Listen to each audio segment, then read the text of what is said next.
வணக்கம், இது அரசியல் பேட்டை. இன்றைய அரசியல் பேட்டையில் ஒரு சிறப்பு நேர்காணல். திராவிட முன்னேற்ற கழகத்தினுடைய மாநில செய்தி தொடர்பு துணைச் செயலாளர் திரு சூர்யா கிருஷ்ணமூர்த்தி அவர்கள். சார் வணக்கம். வணக்கம்.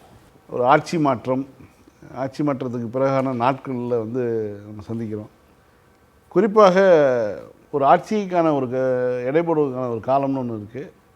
எடுத்தோடனே ஒரு ஆட்சியை விமர்சனம் என்கிற பெயரில் செய்யக்கூடாது அப்படின்னு சொல்லி திமுக தலைமை தரப்பில் கூட சொல்லியிருக்காங்க. ஒரு 6 மாதத்துக்கு நாங்கள் எந்த தொந்தரவும் செய்ய மாட்டோம் அப்படின்னு சொல்லியிருக்காங்க. ஆனால் இந்த 15 நாள் 16 நாட்களுக்கு மேலாக நடந்து கொண்டிருக்கக்கூடிய இந்த ஆட்சி நமக்கான ஒரு பார்வை இருக்கும் இல்லையா? நீங்கள் ஒரு கட்சியில் இருக்கீங்க, அதை தொடர்ந்து ஒரு செய்தி தொடர்பாளராக இருக்கீங்க. அப்போ நீங்கள் உங்களுக்கான பார்வையாக எதை பார்க்குறீங்க? இந்த அடிப்படையில் பொதுமக்கள் கொந்தளிப்போடு ரோட்டுக்கு ஒரு புதிய ஆட்சி ஒரு 15 நாட்களுக்குள்ளே தங்களுடைய அன்றாட பிரச்சனைக்காக ரோட்டுக்கு வந்ததுங்கிறது இதுக்கு முன்பு இல்லாத ஒரு நடைமுறை. ஒரு தண்ணி பிரச்சனை வருது, மின்சார பிரச்சனை வருது, உள்ளூரில் ஒரு போதை பிரச்சனை ஒன்று வருது அப்படின்னா அதை அட்ரஸ் பண்ணுறதுக்கு அதிகாரிகளை பார்ப்பாங்க, உள்ளூரில் இருக்கக்கூடிய கட்சிக்காரர்களை பார்ப்பாங்க, எம்எல்ஏக்களை பார்ப்பாங்க, எம்பிக்களை பார்ப்பாங்க. அரசை நோக்கி ஆரம்ப கட்டத்தில் வெறும் பெட்டிஷன்ஸ், கோரிக்கை இந்த மாதிரி தான் இருக்கும். ஆனால் மக்கள் நேரடியாக ரோட்டுக்கு வராங்க.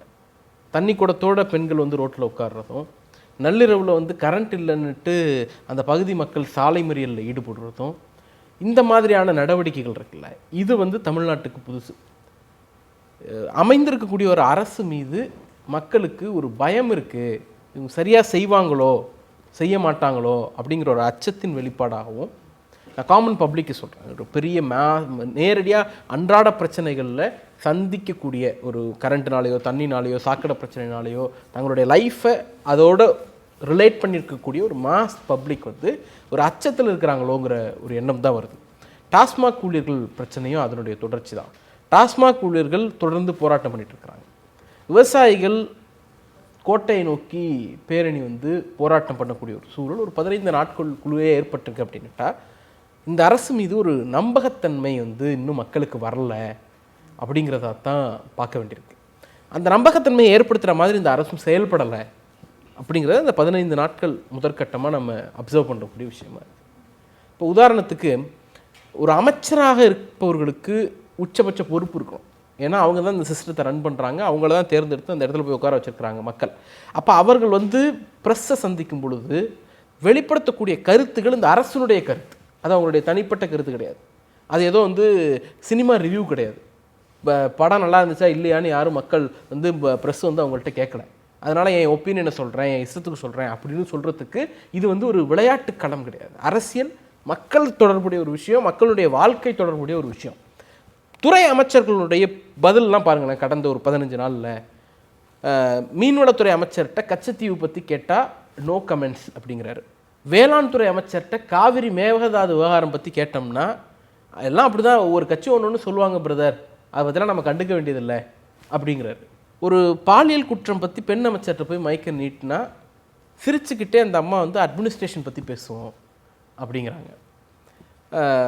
டாஸ்மாக் தொடர்பான விஷயம் குறித்து கேள்வி எழுப்பும் பொழுது கடைகளை மூடிட்டா எல்லாம் சரியாயிடுமா? அப்போ 10 நாளைக்கு முன்னாடி வேறு வார்த்தை பேசுனீங்களே, 10 நாளைக்கு முன்னாடி கடையை மூடாது தான் எல்லா பிரச்சனைக்கும் காரணம்னு சொன்னீங்களே அப்படிங்கிற கேள்வி இயல்பாயிடுது. ஹெச்ஆர்என்சி மினிஸ்டர் கட்சிக்காரங்களை போய் ஆய்வு நடத்து அப்படின்னு ப்ரெஸ்ஸுக்கு முன்னாடியே சொல்கிறார். நேற்று கிளாம்பாக்கத்தில் பேருந்து நிலையத்தில் எனக்கு நல்லா நினைவு இருக்குது.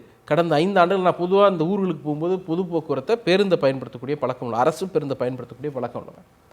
ஒவ்வொரு முறை தீபாவளிக்கோ அல்லது பொங்கலுக்கோ ஊருக்கு போயிட்டு ரிட்டர்ன் வரும்பொழுது 2021க்கு முன்னாடி மிக கடுமையான நெருக்கடிகள் இருக்கும். 21க்கு பிறகு அது படிப்படியாக குறைஞ்சது. குறைந்தபட்சம் நீங்கள் கவர்மெண்ட் பஸ்ஸை ரிசர்வ் பண்ணிட்டீங்கன்னா கம்ஃபர்டபுளாக போயிடலாம். அன்ரிசர்வ்டில் சில பிரச்சனைகள் இருந்துச்சு, அதெல்லாம் நான் மறுக்கலை. அது அவ்வளோ பெரிய கூட்டம், அந்த மாசு, அதனால். பட் ரிசர்வ்டு பஸ்ஸில் அவ்வளோ பிரச்சனைகள் இருக்காது. இது சில நேரங்களில் போகிறப்ப சரியாக இருந்துடும். ஏடிஎம்கே ஆட்சி காலத்தில் கூட இங்கேருந்து நம்ம ஊர்களுக்கு போகிறப்ப சரியாக இருந்துடும், ரிட்டர்ன் வரப்போ மாட்டிப்போம். இப்போ ஆனால் இந்த அரசு மட்டும்தான் போகும்போது போக்குவரத்துறை அமைச்சர் கிளாம்பாக்கத்தில் நிற்பார், கடைசி பேருந்து போவார். ரிட்டர்ன் வரும்போது சென்னையில் இருக்க மாட்டார், திருச்சி பஸ் ஸ்டாண்ட்லேயோ மதுரை பஸ் ஸ்டாண்ட்லேயோ நின்றுட்டு இருந்தார் போக்குவரத்துறை அமைச்சர் அண்ணன் எஸ் சிவசங்கர் அவர்கள். ஸோ ரிட்டர்னும் ஸ்மூத்தாக இருக்கும். அதெல்லாம் இந்த 5 வருஷத்தில் ஒரு எக்ஸ்பீரியன்ஸாகவே இருந்துச்சு. இதை இன்னைக்கு பக்ரீத்துக்காக மக்கள் ஊருக்கு போகிறாங்க. அதனால ஒரு சின்ன கூட்டம் கிளாம்பாக்கத்தில் வருது. So not a massive crowd. இங்கே மட்டும் இல்லை, சிங்காநல்லூர்லேயும் அந்த மாதிரி ஒரு பிரச்சனை. ஒரு சாதாரண கூட்டம் தான். ஒரு பெரிய தீபாவளி அளவுக்கோ பொங்கல் அளவுக்கோ ஒரு லாங் வீக்கெண்ட் லாங் லீவ் அளவுக்கோ ஒரு பெருங்கூட்டம் கிடையாது. ஒரு சாதாரண கொஞ்சத்தை விட கூடுதலான கூட்டம். அந்த கூட்டத்தில் போய் பொதுமக்கள் வந்து இந்த மாதிரி பஸ்ஸில் பிரச்சனை இருக்கேன்னு கேள்வி கேட்குறப்ப, நீ சாப்பிட்டுட்ட நான் சாப்பிடலை, போக்குவரத்துறை அமைச்சர் சொல்கிறார். இதுதான் உங்களுடைய ரெஸ்பான்சிபிள், இதுதான் வந்து பொறுப்பான ஆட்சி. அப்போ நீங்கள் யோசிச்சு பாருங்க, துறை சார்ந்த எந்த பிரச்சனைகளையும் எதிர்கொள்ளாமல் பதிலளிக்காமல் ஸ்கிப் பண்ணிட்டு ஓடுறதை ஒரு வழக்கமாக வச்சிருக்கிறாங்க. இப்படிப்பட்டவர்கள் தான் இந்த நாட்டை ஆள்றாங்கும் பொழுது பொதுமக்களுக்கு என்ன நம்பிக்கை அது கொடுக்கும்? அப்படி அதனால தான் மக்கள் வீதிக்கு வராங்க. ஒரு அறிவிப்பு கொடுத்தாங்க தேர்தலுக்கு முன்னாடி தாவேக்கா சார்பில், நாங்கள் வந்து ஒன்று சொல்லிட்டு பாதி செய்ய மாட்டோம், சொன்னால் சொன்னதை செய்வோம். சொன்னது தாவேக்கா. நீங்கள் என்ன சொன்னீங்க? விவசாய கடன் தள்ளுபடி, 5 ஏக்கருக்கு கீழே இருந்தால் முழுசாக தள்ளுபடி. நீ 5 லட்ச ரூபா வாங்கியிருந்தாலும் தள்ளுபடிப்பா, 3 லட்ச ரூபா வாங்கியிருந்தாலும் தள்ளுபடிப்பா. 5 ஏக்கருக்கு மேலே நிலம் வச்சிருக்கியா 50% தள்ளுபடி. நீ 5 லட்சம் வாங்கிக்கலாம் 2.5 லட்சம் தள்ளுபடி அப்படின்னு சொன்னீங்க. அப்போ இந்த 5 ஏக்கருங்கிற கிரைட்டீரியா என்ன? சிறு விவசாயி 5 ஏக்கருக்குள்ளே தான் வரான், குறு விவசாயி 5 ஏக்கருக்குள்ளே தான் வராங்க. குறு விவசாயினா 2.5 ஏக்கர், சிறு விவசாயினா 5 ஏக்கர் வரைக்கும். அப்போ இப்போ என்ன பண்ணுறீங்க? சிறு விவசாயி, குறு விவசாயி, பெரு விவசாயின்னு பிரித்து அது பயிர்க்கடன் வந்து 50,000 வரைக்கும், 50,000 வரைக்கும் தான் தள்ளுபடி பண்ணுவோம். 1 லட்ச ரூபான்னா 5,000 தள்ளுபடி பண்ணுவோம். பிச்சையா போடுறேன்? 5,000 பிச்சையா? இல்லை, அதுலேயும் குறிப்பாக கூட்டுறவுத்துறையில் இருக்கக்கூடிய எஸ்ஓக்கள் வந்து ஃபோன் பண்ணி விவசாயிகளுக்கு என்னென்னா இந்த பணம் நகை அடமானம் வைத்தவர்கள் பயிர்க்கடன் பெற்றவர்கள் தான் ஃபோன் பண்ணி உங்கள் பணம் வந்து ரத்தாகாது, வந்து உடனடியாக நகையை திருப்பிட்டு போங்க, அல்லது கூடுதல் வரி விதிக்கப்படும் அப்படின்னு சொல்லி பல இடங்களில் செய்திகள் வந்துகிட்டு இருக்கு. விவசாய கடன் தள்ளுபடிங்கிற ஒரு அறிவிப்பு ஒரு பக்கம் வெளியிடுறது, ஜிஓ இன்னும் வந்ததா தெரியல, வச்சவனை மிரட்டி பணத்தை அலோகேஷன் பண்ணதா தெரியல. அப்போ என்ன பண்ணணும்? இந்த ப்ரொசீஜர் என்னென்னா, ஃபினான்ஸ் அலோகேஷன் முடிஞ்சு அரசு அந்த பணத்தை கட்டி அதுக்கப்புறம் நோ டியூ சர்டிஃபிகேட்டை வந்து கொடுப்பாங்க. அதுக்கு பிறகு தான் இந்த ப்ராசஸ் முடிவடையும். அதுக்குள்ளே என்ன பண்ணுறீங்க?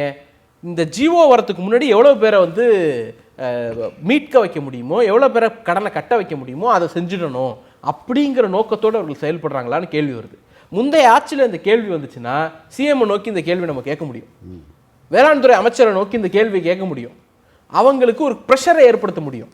அவங்க வந்து ப்ரெஸ்ஸுக்கு முன்னால் இது சரியா தப்பா, நடக்குதா நடக்கலையான்னு வெளிப்படையாக டிக்ளேர் பண்ணக்கூடிய ஒரு சூழல் போன ஆட்சியில் இருந்துச்சு. இல்லை, கூட்டுறவுத்துறையாக அன்றைக்கு பொறுப்பில் இருந்த மதிப்புக்குரிய அமைச்சர், முன்னாள் அமைச்சர் ஐபி அவர்கள் வந்து ஐபிஎஸ்சாமி அவர்கள் தொடர்ந்து இது பற்றியான நகைக்கடன் தள்ளுபடியை பற்றி பேட்டி கொடுத்துட்டே இருந்தார் என்னைக்குன்னு சொல்லி. அதே மாதிரி படிப்படியாக வந்து எல்லாத்துக்கும் வந்து முழுமையாக செய்யப்பட்டது. அது டீட்டெயில்டு ப்ரெஸ் ரிலீஸே கொடுத்தாரு. 5 சவரன்னு நம்ம ஒரு கேட்டகரி வச்சு கொடுத்த போது ஏன் இந்த வரம்புக்குள்ளே இவங்கெல்லாம் வரல? முந்தைய ஆட்சியில், அதிமுக ஆட்சியில் எப்படி ஃப்ராடு பண்ணி இந்த பணத்தை கொடுத்துருக்குறாங்க அப்படிங்கிறதெல்லாம் டீட்டெயில்டு ப்ரெஸ் மீட் வச்சார். எப்போ ப்ரெஸ் மீட் வச்சாருன்னா, விமர்சனம் எழுந்தவுடன் ப்ரெஸ் மீட் வச்சு. ஆமாம், இன்னைக்கு விமர்சிக்கிறோம், யார் பதில் சொல்ல போகிறா? முதலமைச்சர் பதில் சொல்ல மாட்டார், துறை அமைச்சர் பதில் சொல்ல மாட்டார், அதிகாரிகள் பதில் சொல்ல மாட்டாங்க. நாம் பாட்டி கற்றுக்கிட்டே இருக்க வேண்டியதுதான். நாளைக்கு புது பிரச்சனை வந்துச்சுன்னா இந்த பிரச்சனை முடிஞ்சிடும், நாளை அன்னைக்கு இன்னொரு பிரச்சனை வந்துச்சுன்னா 2வது பிரச்சனை முடிஞ்சிடும். அவங்க எந்த பதிலும் சொல்ல மாட்டாங்க, நாம் கேள்வியை கேட்டுக்கிட்டே இருப்போம். அப்படிங்கிற ஒரு அவல நிலைக்கு தமிழ்நாடு தள்ளப்பட்டிருக்கிறது அப்படிங்கிறது தான் மிகப்பெரிய அச்சமூட்டக்கூடியதாக இருக்குது. இது இந்த குறைந்த நாட்களில் இது போன்ற விமர்சனங்கள் இருக்குது. இன்னொரு பக்கம் வந்து வரக்கூடிய குற்றச்சாட்டு, வைக்கக்கூடிய குற்றச்சாட்டு என்னவாக இருக்குன்னா, சட்டம் ஒழுங்கு அதாவது இதெல்லாம் வந்து கொள்கை ரீதியான முடிவு. ஒரு அரசு எப்படி இயங்கும்னு அவர்களுக்கு தெரியாது, வந்து தெரிந்து கொண்டு அடுத்து நாங்கள் சரி பண்ணிக்கிறோன்னு கூட சொன்னால் அதை ஏற்றுக்கொள்ளக்கூடிய நிலையை தான் இருக்குது. ஆனால் சட்டம் ஒழுங்கு என்பது அதே போலீஸ் தான், அதே தமிழ்நாடு தான், அதே காவல் நிலையங்கள் தான், இப்படி தான் இருக்குது. இருக்கும்போது திடீர்னு வந்து ஒரு அரசு மாறியவுடன், திமுக அரசு இப்போ அதிகாரத்தை விட்டு இறங்கியவுடன் திடீரென்று குற்ற நிகழ்வுகள், அதுவும் எல்லா வகை குற்றமும், நான் சொல்கிறது வந்து பாலியல் குற்றமாக இருக்கட்டும், கொலை கொள்ளையாக இருக்கட்டும், திருட்டாக இருக்கட்டும், எல்லா வகை குற்றமும் வந்து ஒரே நேரத்தில் ரைஸ் ஆகுது. இது எப்படி வந்து இதற்கான காரணம் என்னவா பார்க்க? மாண்புமிகு எதிர்க்கட்சி தலைவர் ஒரு கேள்வி கேட்டாங்க, இது தமிழ்நாடா உத்தரப்பிரதேசமான அச்சமாக இருக்குது அப்படின்ட்டு. உத்தரப்பிரதேசத்தில் தான் இந்த மாதிரி செய்திகளெல்லாம் நம்ம கேட்போம். என்னென்னா, காதலிக்க மறுத்த பெண் வீட்டில் பெட்ரோல் குண்டு வீச்சு ஒன்று, பாலியல் குற்ற நிகழ்த்தப்பட்டு இறந்து போன ஒரு 10 வயது சிறுமியை தாய்க்கு தெரியாமல் தகனம் செய்தார்கள். இது 2 ஹத்ராஸில் வந்து நடந்தது. பேனரை எடுக்க சொன்ன ஒரு காவல்துறை மீது, காவலர் மீது தாக்குதல் நடத்தி 2 கட்சிக்காரர்கள், தாவேகா கட்சிக்காரர்கள் கைகளை முறித்தார்கள். காவல்துறை கையை போலீஸ் ஆஃபீஸர் வழக்கமா போலீஸ்காரங்க தான் கையை உடைப்பாங்க. அப்படிதான் நம்ம இது வரைக்கும் பார்த்துருக்கோம். அதாவது இப்போ வலிக்கி விழுந்துட்டாங்கிற நியூஸ் எல்லாம் நம்ம பார்த்துருக்கோம். ஆனால் இந்த தான் முதல் முறையா மாற்றம். காவலர் கையை வந்து தாவேகா நிர்வாகிகள் உடைச்சதா வந்து இன்னைக்கு கும்பகோணத்தில் கேஸ் ரெஜிஸ்டர் பண்ணி 2 பேர் உள்ள வச்சிருக்காங்க. ஸோ இந்த காவல்துறை மீது தாக்குதல் நடத்துறது, இறந்து போன குழந்தைய பெற்றோரில் ஒருத்தருக்கு தெரியாம எரிக்கிறது, காதல் விவகாரத்தில் வீட்டில் பெட்ரோல் குண்டு வீச்சுறது, இதெல்லாம் தமிழ்நாட்டில் இதற்கு முன்பு நம்ம பார்த்துருக்கோமா? தமிழ்நாட்டில் இதுக்கு முன்பு இவ்வளவு மோசமான ஒரு அபாயகரமான செய்திகள் வந்ததே கிடையாது. இதெல்லாம் உத்தரப்பிரதேசத்தில் கேள்விப்பட்டிருப்போம், காட்டாட்சி நடக்கக்கூடிய மாநிலங்களில் நம்ம கேள்விப்பட்டிருப்போம். ஆனால் இன்னைக்கு தமிழ்நாட்டிலே அதெல்லாம் நடக்குது அப்படிங்கிறப்ப அச்சமாக இருக்குது. இன்னொன்று சொல்லுவாங்க, சில உத்தமர்கள் வந்து சொல்லுவாங்க, என்ன சொல்லுவாங்கன்னா, அதுவும் பாஜக தரப்பிலிருந்து ஆதரவு கரம் நீட்டுறவங்க இருக்காங்கல்ல, ஒரு சங்கிகள்லாம், இது முந்தைய ஆட்சியினுடைய தொடர்ச்சி அப்படின்ட்டு. திமுக ஆட்சியில் ஏன்? அதுதான் இந்த கேள்வியே. திமுக ஆட்சியில் இந்த அளவுக்கு இல்லையே. திடீர்னு கதவு திறந்து விட்ட மாதிரி மடமடன்னு இவ்வளவு தூரம் குற்றம்.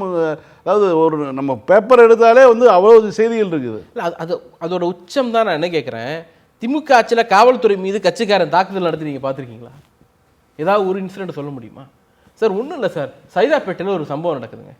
எனக்கு அந்த நிகழ்வு முன்பே தெரியும். என்னென்னா, தேர்தலுக்கு முன்பு குழுக்கள் நடத்தும். ஒரு அடுக்குமாடி குடியிருப்பு, அரசனுடைய அடுக்குமாடி குடியிருப்பு இருக்கும். இந்த அடுக்குமாடி நகர்ப்புற வாழ்விட மேம்பாட்டு வாரியம், முந்தைய குடிசை மாற்று வாரியம், அங்கே வந்து வீடு ஒதுக்கீடு செய்யும் பொழுது எத்தனை பேர் இருக்கிறாங்களோ அவங்களுக்கு குழுக்கள் முறையில் தான் நம்ம எந்த நம்பர் வீடுங்கிறத ஒதுக்குவோம், எந்த ஃப்ளோரு எந்த வீடு அப்படிங்கிறத. இப்போ ஒரு 300 குடும்பம் இருக்குன்னா 300 குடும்பத்துக்கும் ஒரே லாட், ஒரே குழுக்கள் தான் போடுவோம்.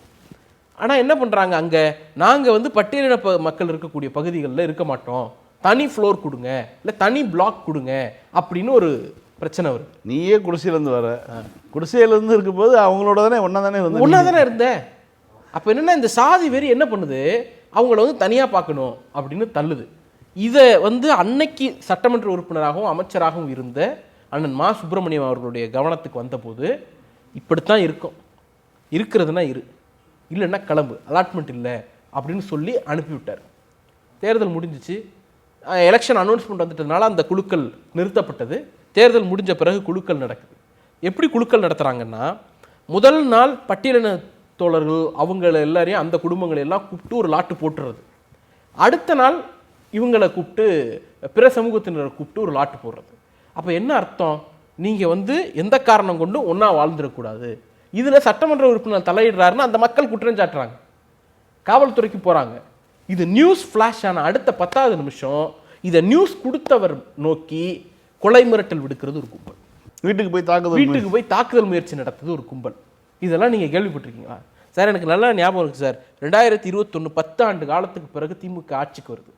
ஒரு உணர்ச்சி வசப்பட்ட தொண்டர் அம்மா உணவகத்தில் இருந்த ஜெயலலிதா போட்டோவை நீக்கிறார், தூக்குறார். ஆமாம், அடுத்த 1 மணி நேரத்தில் அவர் கைது செய்ய, முதலமைச்சராக கூட வந்து தளபதி பதவி இருக்குல்ல, அதுக்கு முன்பே தூக்கி உள்ள வச்சார் 2 கட்சிக்காரர்கள். மறுநாள் முரசொலியில் கட்டங்கட்டி அவர்கள் கட்சியிலிருந்து நீக்கப்பட்டார். கடந்த 5 ஆண்டுகளில் நிர்வாகிகளுக்குள்ளே பேசிக்கும் பொழுது, சின்ன சின்ன அளவில் நாங்கள் உள்ளூரில் பேசிக்கும் போதே சொல்லுவோம், ஏதாவது சவுண்ட் ரைஸ் பண்ணுறது, வாய்ஸ் ரைஸ் பண்ணுறது, இந்த மாதிரிலாம் இருந்தால் கலோக்கியெல்லாம் டக்குன்னு காமெடியாக சொல்லுவோம், பார்த்துரா நாளைக்கு முரசொலியில் கட்டம் கட்டிட போகிறாங்க. ஏன்னா அந்த அளவுக்கு பப்ளிக்கை டிஸ்டர்ப் பண்ணக்கூடாது அப்படிங்கிற அச்சத்தை திமுகவினருக்கு திமுக தலைவர் ஏற்படுத்தி வச்சிருந்தார். இன்னைக்கு ஆட்சி போயிடுச்சு, எடுத்த எடுப்புலையே அன்னைக்கு எடுத்த மாதிரி நடவடிக்கை நீங்கள் எடுத்திருந்தீங்கன்னா அவங்க கட்சிக்காரர் இன்னைக்கு இவ்வளோ அட்ராசிட்டி பண்ணுவானா? திமுக காரர்கள் போனால் குறுக்க வந்து அம்மா உணவகத்தில் வந்து விஜய் படம் வந்து விஜய் படத்தை ஒட்டிட்டாங்க. எந்த நடுநிலைகளும் கேள்வி கேட்க மாட்டாங்க, எந்த உத்தமர்களும் கேள்வி கேட்க மாட்டாங்க. அரசியலில் தூய்மை எதிர்பார்க்குற யாரும் இது குறித்து இவ்வளோ நாள் விமர்சனம் இல்லைங்க இருந்துச்சு. இவ்வளவு நாள் விமர்சனம் இனிமே வராது. 5 நாள் ஆச்சு எடுத்து படத்தை, ஜெயலலிதாவினுடைய படத்தை அப்புறப்படுத்தி விட்டு விஜய் முதலமைச்சருடைய படத்தை ஒட்டி வச்சுருக்காங்க. அம்மா உணவகம்னு இருக்குது. திமுக ஆட்சி பொறுப்புக்கு வந்ததுக்கு பிறகு அம்மா உணவகத்துக்கு அந்த பிரச்சனைக்கு அப்புறம் எங்கேயுமே செய்யலை. அதே மாதிரி வந்து ஓமந்தூராரில் இருக்கக்கூடிய அம்மா உடல்நல பரிசோதனைன்னு சொல்லி அவங்க ஒரு திட்டத்தை வந்து விஜயபாஸ்கர் ஆரம்பித்து வைத்தார், அன்றைக்கு இருந்த சுகாதாரத்துறை அமைச்சர். அதையும் வந்து முதலமைச்சர் தொடர தான் வைத்தார். எல்லாவற்றையும் வந்து அவர் வந்து தொந்தரவு செய்யவில்லை. இப்படி தான் வந்து அன்றைக்கு. அதில் இன்னொரு உச்சம் என்னென்னா, இவங்க எல்லாரும் ஒரு ஃபயர் விட்டாங்க. என்ன ஃபயர் விட்டாங்கன்னா, அம்மா உணவகத்தை புதுப்பிப்பதற்கு முதல்வர் விஜய் உத்தரவுன்னு ஒரு செய்தி குறிப்பு வெளியானுச்சு. இந்த செய்தி குறிப்பு வந்த உடனே எல்லாம் அப்படியே பாருங்க தலைவர் பாருங்க அப்படி இப்படின்ட்டு ஃபயர் விட்டாங்க, நடுநிலைகளே ஃபயர் விட்டாங்க. ஆனால் உண்மை என்ன தெரியுங்களா, திராவிட முன்னேற்ற கழக அரசில் பொதுவாக அந்த அம்மா உணவகம்ங்கிறது மாநில அரசினுடைய கட்டுப்பாட்டில் வருவது கிடையாது. அது அந்தந்த உள்ளாட்சி அமைப்புகள் நடத்துவது. இப்போ சென்னையில் நடத்தக்கூடிய அம்மா உணவகத்தை மாநகராட்சி நடத்தும். இப்போ கும்பகோணத்தில் நடத்தக்கூடிய அம்மா உணவகத்தை கும்பகோணம் மாநகராட்சி நடத்தும். நகராட்சி பகுதிகளில் நடக்கக்கூடிய அம்மா உணவகங்களை அந்தந்த நகராட்சிகள் நடத்தும். அங்கேருந்து தான் ஃபண்டை நாம் வந்து அலோகேட் பண்ணுவோம். ஸ்டேட் கவர்மெண்ட் ஃபண்டு அலோகேட் பண்ணி இது நடத்துறது கிடையாது. ஆனால் முதல் முறையாக தமிழ்நாடு முதலமைச்சர், அன்றைக்கு தமிழ்நாடு முதலமைச்சராக இருந்த திராவிட முன்னேற்ற கழகத்தினுடைய தலைவர் தளபதி அவர்கள் என்ன பண்ணாங்கன்னா, கிட்டத்தட்ட 500 கோடி ரூபா வரைக்கும் இதை ரீவேம்ப் பண்ணுறதுக்கு ஸ்டேட் ஃபண்டை வந்து உள்ளாட்சி அமைப்புகளுக்கு கொடுத்தாரு. இதை அம்மா உணவகத்தை ரெனோவேட் பண்ணுறது. ஆமாம். இன்னைக்கு நீங்கள் ஏதாவது நிதி ஒதுக்கியிருக்கீங்களா விஜய்? அறிவிப்பு என்னன்னா, நீ பண்ணிக்கணும், சென்னை மாநகராட்சி பண்ணிக்கணும், கும்பகோணம் மாநகராட்சி பண்ணிக்கணும், தஞ்சாவூர் மாநகராட்சி பண்ணிக்கணும். அதை நீங்கள் உங்கள் பேரில் ஸ்டிக்கர் ஒட்டிக்கிறது. வெறும் அறிவிப்பு. பட்ஜெட் அலோகேஷன் இருக்கா? ஜியோ போட்டிங்களா? இது டைரக்ஷன் மட்டும் தான், நீங்கள் பண்ணுங்கன்னுட்டு இதுக்கு ஃபயர் விடுறதுங்கிறது திமுகவுக்கு இவர்கள் எந்த காலத்திலும் அந்த ப்ரிவிலேஜ் கொடுக்க மாட்டாங்க. இந்த காங்கிரஸை தான் திமுக தூக்கி சுமந்து கொண்டு இருந்தது. காங்கிரஸை வந்து திமுக ஒரு 2021ஆம் ஆண்டு தேர்தலில் கழட்டி விட்டிருந்தா கூட வந்து அது இன்றைக்கி ஒரு தெரியாமல் போயிருக்கும் தமிழ்நாட்டில். தொடர்ந்து காங்கிரஸுக்கு எம்பிக்களை உருவாக்கி கொடுப்பது, இந்த மாதிரியான வேலைகளில் வந்து திமுக காங்கிரஸ் வந்து ஒரு மதசார்பற்ற அமைப்புங்கிற ஒரு காரணத்துக்காக அதை உருவாக்கிறது. ஆனால் காங்கிரஸ் எந்த விதமான அடிப்படை அறமுமே இல்லாமல் தேர்தல் ரிசல்ட் வந்துட்டு இருக்கும்போதே அணி மாறக்கூடிய ஒரு வேலையில் செஞ்சாங்க இல்லையா? சார் ரொம்ப சிம்பிள். இதை நம்ம ராகுலை முன்வைத்து அரசியல் செய்வது, மற்றவர்களை வந்து நம்ம பேசுவது, ஒரு இந்தியா கூட்டணி போன்ற ஒரு அமைப்பை உருவாக்கி மதவாத சக்திகளுக்கு எதிராக உருவாக்கி கொடுக்கக்கூடிய வேலையில் வந்து திமுக தலைவர் செய்தார். இப்படிலாம் செய்திருக்கக்கூடிய ஒரு சூழலில் அவர்களுக்கு துரோகம் பண்ணக்கூடிய மனப்பான்மை எங்கிருந்து வந்தது? ஏன்னா அவரை பார்க்க வரும்போது நான் வந்து ஒரு தம்பி, நான் வந்து இனிப்பு வாங்கிட்டு போயிருக்கேன்னா வந்து சொன்னார். அப்படியேப்பட்ட ஒரு கட்சியை சேர்ந்த ஒருத்தர் வந்து எந்த விதமான லஜ்ஜையுமே இல்லாமல் வந்து தமிழ்நாட்டில் ஒரு முதலமைச்சர் பதவியேற்பு வந்து உட்காந்துருக்காங்க. இந்த காட்சிகள்லாம் காணும் பொழுது உங்களுடைய கருத்து? இல்லை, காங்கிரஸுக்கு நாம் இந்திரா காந்தி சொன்னதை தான் நினைவூட்ட வேண்டியிருக்கிறது. திராவிட முன்னேற்ற கழகத்தை போல நண்பனும் இருக்க முடியாது, திராவிட முன்னேற்ற கழகத்தை போல எதிரி இருக்க முடியாது. ரெண்டுலேயும் மிக உறுதியாக இருக்கக்கூடிய கட்சி திமுக. எனக்கு தெரிஞ்சு திமுகவை போல காங்கிரஸினுடைய கொடுங்கொன்மைக்கு பாதிக்கப்பட்ட கட்சி இந்த நாட்டில் வேறு எதுவும் கிடையாது. நீ இவங்க பாஜகவை ஒடுக்கியதை விட கடந்த காலங்களில் திமுகவை தான் அதிகமாக நெருக்கடிக்கு உள்ளாக்கியிருக்கிறார்கள். எமர்ஜென்சி காலமாக இருக்கட்டும், காங்கிரஸால் பாதிக்கப்பட்டது திமுக தான். 91 ராஜீவ் அசாசினேஷனுக்கு பிறகு சொத்து, சுகம், உடைமை, உயிர் எல்லாத்தையும் இழந்துட்டு நின்னது, ஆட்சி அதிகாரம் அவ்வளவையும் இழந்துட்டு நின்னது திமுக தான். இப்போ பர்சனலாக இவ்வளவு நெருக்கடிகளுக்கு பிறகும் காங்கிரஸோடு திமுக கைகோப்பதற்கு ஒரே ஒரு காரணம் தான். பாஜக ஒரு பக்கம், காங்கிரஸ் இன்னொரு பக்கம். அதிகபட்ச தீமையுள்ள கட்சி பாஜக, குறைந்தபட்ச தீமையுள்ள கட்சி காங்கிரஸ். அதிகபட்ச தீமையுள்ள பாஜகவை வீழ்த்துவதற்கு குறைந்தபட்ச தீமையுள்ள காங்கிரஸோடு கைகோர்ப்பதுங்கிறது ஒரு அரசியல் உத்தி. அந்த அடிப்படையில் தான் எங்களுக்கு பர்சனலாக ஏற்பட்ட தொல்லைகளை தூக்கி எறிஞ்சிட்டு ஒரு காமன் காஸ்க்காக, நாட்டு நலனுக்காக, மதச்சார்பின் பாதிக்கப்பட்டுறக்கூடாது, இந்தியாங்கிற கான்செப்ட் அழிஞ்சிடக்கூடாது, இந்தியன் கான்ஸ்டியூஷனை தூக்கி குப்பையில் போட்டுறக்கூடாது பாஜக, அதுக்கு ஒரு ஒருங்கிணைந்த அரசியல் எதிர்ப்பு முகமை தேவைங்கிற அடிப்படையில் இந்தியா கூட்டணியில் வலுவான அங்கமாக நின்றது திராவிட முன்னேற்ற கழகம். யாரும் காங்கிரஸ்காரர்களே சொல்ல தயங்கிய காலத்தில் ராகுல பிரதமராக முன்னிறுத்தியவர் திமுகவினுடைய தலைவர். அந்த பேக்ரவுண்ட்லேருந்து பார்த்தீங்கன்னா நீங்கள் என்ன பண்ணாலும் நான் பணமுள்ள ஒரு பர்ஸை பார்த்துட்டேன்னா அந்த பர்ஸை நோக்கி தான் போவேங்கிறத இன்றைக்கி காங்கிரஸ் வந்து சுட்டி காட்டியிருக்கிறது, தன்னுடைய இயல்பை வெளிப்படுத்தி காட்டியிருக்கிறது. அவருக்கு அந்த பணமுள்ள பர்ஸ் இன்னைக்கு பண்ண ரிவெஞ்ச் இருக்குல்ல, அதுதான் இங்கே. நீங்கள் எனக்கு பதவி ஆசை, அதிகாரத்தோடு தான் என்னால் இருக்க முடியும் அப்படின்னு சொல்லிட்டு உண்மையை சொல்லிட்டு போனீங்கன்னா ஒரு பிரச்சனையும் கிடையாது. நாங்கள் பிஜேபி எதிர்க்கிறதுக்காக விஜயை சிரிக்க மாட்டார். விஜய் சிரிச்சிருப்பாரா மாட்டாரா? நான் பிஜேபி எதிர்க்கிறதுக்காக விஜயோட கை கோர்க்கிறேன்னு யாராவது சொன்னால் விஜய் சிரிப்பாரா மாட்டார்? கேரள எதிர்கட்சி தலைவர் பினராயி விஜயன் வீட்டில் ரைடு, திமுக தலைவர் கண்டன அறிக்கையை கொடுக்குறாரு. இன்னைக்கு வரைக்கும் வந்து இல்லை, இந்த உத்தமர் ஒருத்தர் தமிழ்நாட்டில் இருக்கார், ஒரே ஒரு உத்தமர், அவர் மட்டும்தான் தமிழ்நாட்டில் உத்தமர், மாணிக்கம் தாக்கூர். அவர் எனக்கு வந்து அதிகாரம் முக்கியம் இல்லை, ஆட்சி முக்கியம் இல்லை, மரியாதை முக்கியம் அப்படிம்பார். கேரள முதலமைச்சருடைய பதவியேற்பு விழாவுக்கு தாவேகாவுக்கு அழைப்பு வந்ததுன்னு சொன்னாங்க, செய்தி வந்தது.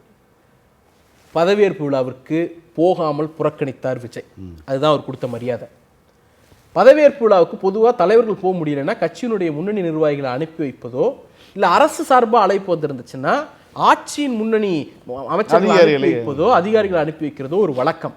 அரசு சார்பாகவும் யாரும் போல, கட்சி சார்பாகவும் யாரும் போல. இதுதான் காங்கிரஸுக்கு விஜய் கொடுத்த மரியாதை. அடுத்து வருவோம். குறைந்தபட்சம் ஒரு வாழ்த்து செய்தி அனுப்புவதுங்கிறது அரசியல் நாகரிகம். அது வந்து மரியாதையெல்லாம் அப்புறம். ஆனால் இன்னைக்கு வரைக்கும் போய் பாருங்க, அவருடைய பர்சனல் ட்விட்டர், ஆக்டர் விஜய்னு இருக்கு இல்லையா, ஒரு ட்விட்டர், அந்த ட்விட்டர்லையும் சரி, சிஎம்ஓடைய அதிகாரப்பூர்வ பக்கத்துலையும் சரி, இதுவரைக்கும் கேரளாவில் ஆட்சி அமைத்த காங்கிரஸுக்கு ஒரே ஒரு வாழ்த்து செய்தி கூட தாவேகா தரப்பிலிருந்து அதிகாரப்பூர்வமாக போல. இதுதான் தாவேகா வந்து காங்கிரஸுக்கு கொடுக்கக்கூடிய மரியாதை. டெல்லிக்கு போயிட்டு மோடியையும் நிர்மலா சீதாராமனையும் சந்திச்சுட்டு சோனியா காந்தியையும் ராகுலையும் சந்திக்க முடியாதுன்னுட்டு திரும்பி வர்றது தான் காங்கிரஸுக்கு விஜய் கொடுக்கக்கூடிய மரியாதை. இதில் பேனர்லாம் வேற வச்சுருந்தாங்க. அப்படியா? ஆமாம், பேனர்லாம் வெல்கம், உனக்கு பேனர் வைக்க தெரியும்னு எனக்கு அப்படின்னு இருந்துச்சு. அதை வந்து தூக்கி எறிஞ்சிட்டு வந்தது தான் விஜய் வந்து கொடுக்கக்கூடிய மரியாதை. கம்யூனிஸ்ட் தோழர்கள் வந்து 6 மாதம் வெயிட் பண்ணுவோம் அப்படின்னாங்க. வெயிட் பண்ணலாம் நிச்சயமாக. அதனால தான் வந்து அவங்க பினராயி விஜயனுடைய மீது நடத்தப்பட்ட அந்த இடியினுடைய கொடுங்கோன்மை மிக்க ரைடு இருக்குல்ல, அந்த ரைடை ஒரு தோழமை சக்தியாக இருந்து தமிழ்நாட்டினுடைய முன்னாள் முதலமைச்சர், கழகத்தினுடைய தலைவர் கண்டிக்கிறார். இப்போ வரைக்கும் தமிழ்நாட்டினுடைய தற்போதைய முதலமைச்சர் இவங்க யாரை, அதாவது பாஜகவை எதிர்ப்பதற்காக யாரை ஆதரித்தார்களோ அந்த கட்சியின் தலைவர் விஜய் ஒரே ஒரு வார்த்தை கூட வாயை திறந்து பேசலை. இதுதான் கம்யூனிஸ்டுகளுக்கு அவர் கொடுக்கக்கூடிய மரியாதை. இப்போ நல்ல மரியாதை கொடுத்துட்டோமா, பிள்ளை நல்லா வளர்த்துருக்குமாங்கிற மாதிரி உங்களோட சிறப்பாக மரியாதை. இன்னொரு பக்கம் அதிமுக எம்எல்ஏக்களை வந்து ரிசைன் பண்ண சொல்லி கட்சியில் சேர்த்து அது ஒரு இடைத்தேர்தலை கொண்டு வந்து அது தன்னுடைய பலத்தை கூட்டிக் கொள்ளக்கூடிய வேலையில ஈடுபட்டு இருக்காரு இல்லையா? உண்மையிலேயே ஒரு கூறுள்ள அரசியல் கட்சிகளை என்ன பண்ணும், பொலிட்டிக்கல் மூமெண்ட் திரைமறைவிலையும் வெளியிலையும் நடக்கக்கூடியதை அப்சர்வ் பண்ணும். நீங்கள் யோசிச்சு பாருங்கள், இன்றைக்கி இடதுசாரிகளும் ஐயுஎம்எலும் காங்கிரஸ் கட்சியும் விடுதலை சிறுத்தைகளும் தாவேக்காங்கிற ஒரு கட்சியை ஆட்சிக்காக ஆதரித்திருக்கிறார். அந்த ஆட்சி அமைப்பதற்கு ஒரு ஆதரவை கொடுத்துருக்கிறாங்க. இவர் இந்த ஆதரவை அப்படியே இருக்கும் பொழுது மாற்று கட்சியை உடைச்சி உள்ளே கொண்டு வர்றார். இந்த உடைப்பு ஏதோ சாதாரணமாக நடந்துடல. முதல் முறையாக எங்கே நடக்குது, ஒரு பிளவு நடக்குது அதிமுகக்குள்ள.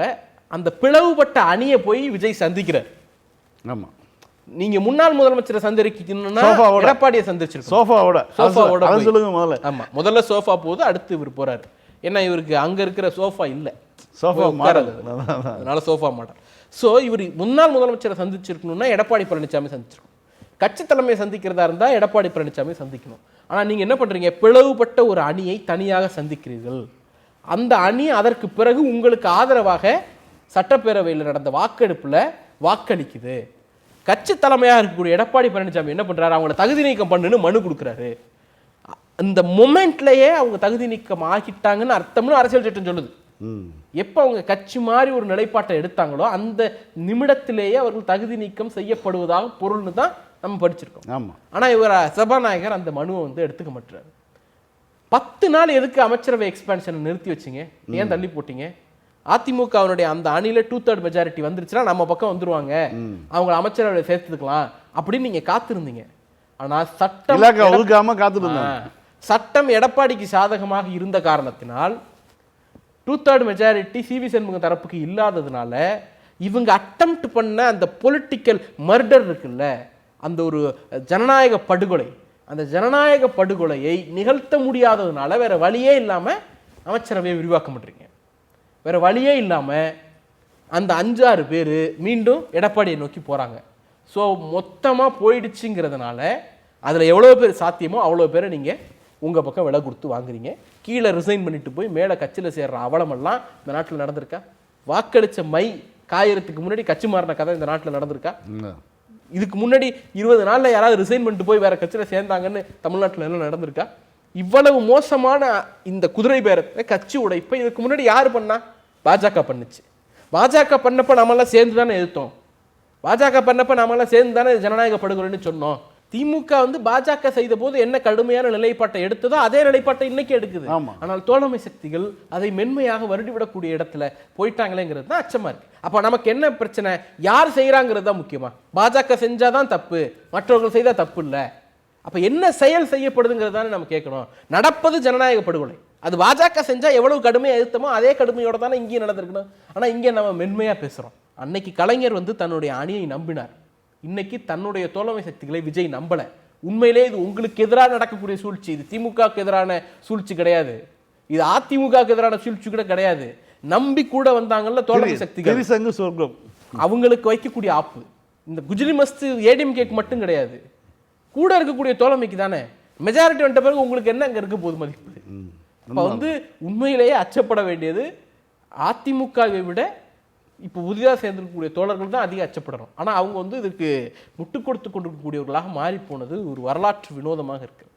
உங்களுடைய நேரத்தை எங்களுடன் பகிர்ந்து கொண்டதுக்கு ரொம்ப நன்றி. மீண்டும் நாளை இரவு 9 மணிக்கு சந்திப்போம். நன்றி, வணக்கம்.